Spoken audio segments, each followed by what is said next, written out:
مسلمان ہو گیا، جب تک زندہ رہا دربار پہ ہی بیٹھا رہا، اللہ نے اسے ولی بنا دیا۔ لوگ اس کے پاس حاجتیں لے کے آتے تھے، حاجتیں، وہ آ کے دربار کے پاس کھڑے ہو جاتا ہے، شہزادی یہ کام ہے، یہ کام ہے، پھر ان لوگوں کے معاملات قبول ہونے شروع ہو گئے۔ یہ 3 شہزادیوں کا واقعہ تھا، ٹھیک ہے۔ سفر میں ان کا ذکر کرنا بہت ضروری ہے، یہ بات یاد رکھیں۔ اہل بیت کا ذکر ہمیں تمام گناہوں سے اس طرح پاک کرتا ہے جیسے بارش کا پانی برستا ہے نا، پاک ہو جاتے ہیں۔ اس لیے یہ یہاں سے آپ سرکار غسل پاک کی طرف آئیں۔ آپ جب بچپن میں مدرسے کی طرف جاتے تھے تو آپ کے ساتھ فرشتوں کا ایک ہجوم ہوتا تھا، کیا وہ کہتے ہیں کہ اے اللہ کے بندو، اللہ کا ولی آ گیا ہے، اسے رستہ دو، اللہ کے بندو انہیں رستہ دو، اللہ کا ولی آ گیا ہے۔ اللہ نے اہل بیت کے 11 ائمہ کے بعد، اہل بیت کے بعد اگر کسی کو شان عطا فرمائی ہے میرے سرکار غوث پاک کو۔ آپ کو یہ پتہ ہے آپ کو مسلح غوثیہ دیا گیا، آپ کا نام غوث کیوں پڑا؟ آپ امام حسن عسکری علیہ السلام، مولانا مہندی علیہ السلام کے والد جب حیات تھے، آپ کا سب سے پیارا مرید تھا، آپ نے اسے اپنے پاس بلایا کہ میں پردہ کرنے والا ہوں، یہ مسئلہ ہے، 1 صدی بعد 2 صدی بعد ایک غوث آئے گا، غوث ہوئے گا جو حسنی حسینی ہوگا، تم نسل در نسل اس کا انتظار کرنا، یہ مسئلہ ان تک پہنچنا چاہیے، توجہ کریں۔ وہ اسی طرح اس مرید نے عمل کیا۔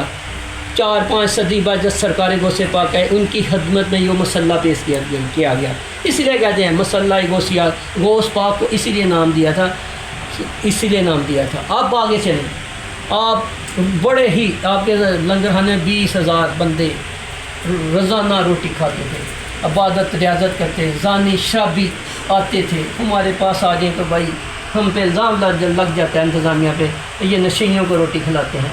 بھائی ہمارے پنجابی بھائیوں کی بھی لنگر خانے ہیں، کبھی انہوں نے الزام لگایا؟ انہوں نے کسی کو روکا یہ نشے میں ہے؟ وہ تو سب پیتے ہیں، کھلاتے ہیں، ٹھیک ہے۔ اب آگے چلیں، آپ بیٹھے ہوئے تھے، ایک دن ایک گھوڑا آیا سرکار کی بات میں، گھوڑا توجہ کریں، ہمارے اہل سنت بھائی گھوڑے سے ویسے ہی نفرت کیوں کرتے ہیں مجھے نہیں سمجھ آتی۔ غوث پاک جب محبت کرتے تو ہمیں بھی کرنی چاہیے۔ آ کے اس سے کوئی روک نہیں سکتا تھا، اتنا جوشور تھا، روتا تھا، اونچی آواز میں روتا تھا، ساری مجلس کو رلا دیتا تھا۔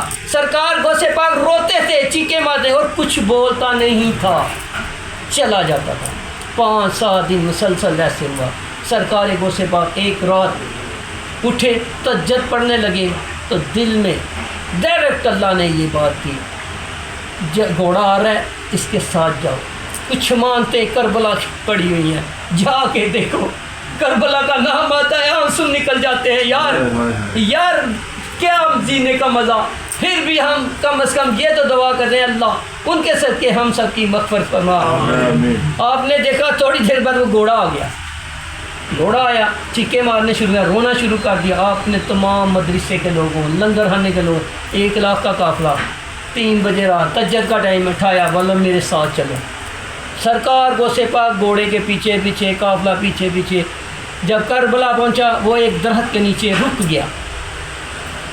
کیا آپ دیکھتے ہیں درخت کے اوپر ایک کپڑا ہے، اس کے کچھ تحریر لکھی ہوئی ہے۔ سرکار اوپر گئے، کپڑا اتارا، چوما اور روتے ہی رہے، جتنی دیر روتے رہے۔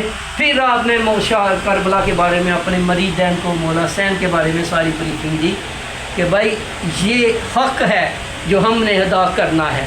کیا جب بیان واس دعا ختم ہو چکی تھی، جب آپ بیان کرتے تھے تو لوگ بے ہوش ہو جاتے تھے، جب آپ دعا کرتے تھے لوگ اسی وقت ولی بن جاتے تھے۔ میرے سرکار غوث پاک کا اتنا کہتے ہیں بسم اللہ الرحمن، کوئی ادھر بے ہوش پڑا، کوئی ادھر بڑھ پڑا۔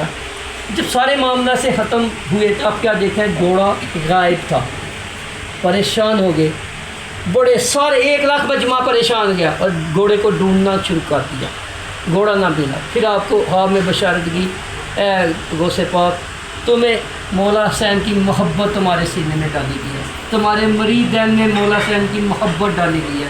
بڑے افسوس کا مقام ہے کہ ہمارے اکثر اپنا کربلا کی طرف منہ کہتے ہیں میرے امام مولا حسین السلام علیکم رحمۃ اللہ، اے میرے امام، ان کا لفظ ہی یہی تھا۔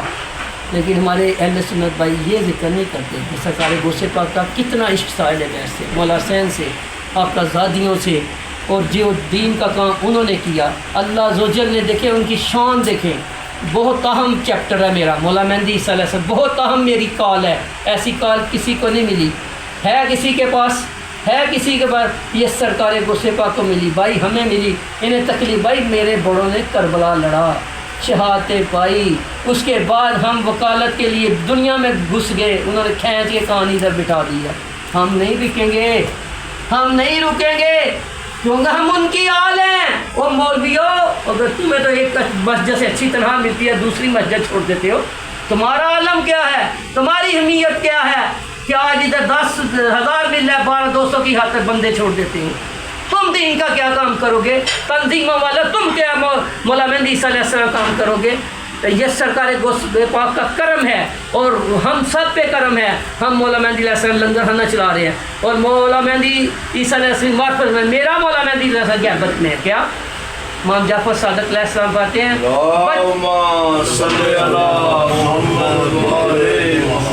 بچپن میں ہی سے آپ کو مولا مہدی سے والدین سے علیحدہ کر دیا گیا تھا. مولا مہدی آپ کسی کو ملاتے تھے نا سائنسا، اس کے بعد فوراً آپ غائب ہو جاتے. 5 سال کی عمر میں مولا مہدی علیہ السلام کا یہ حال تھا. یہ کہتے ہیں پیدا ہوگا، یہ ہوگا. اب بھائی کیا کر رہے ہو؟ کدھر جا رہے ہو؟ امام حسن عسکری لیسا دنیا سے پردہ کر چکے ہیں.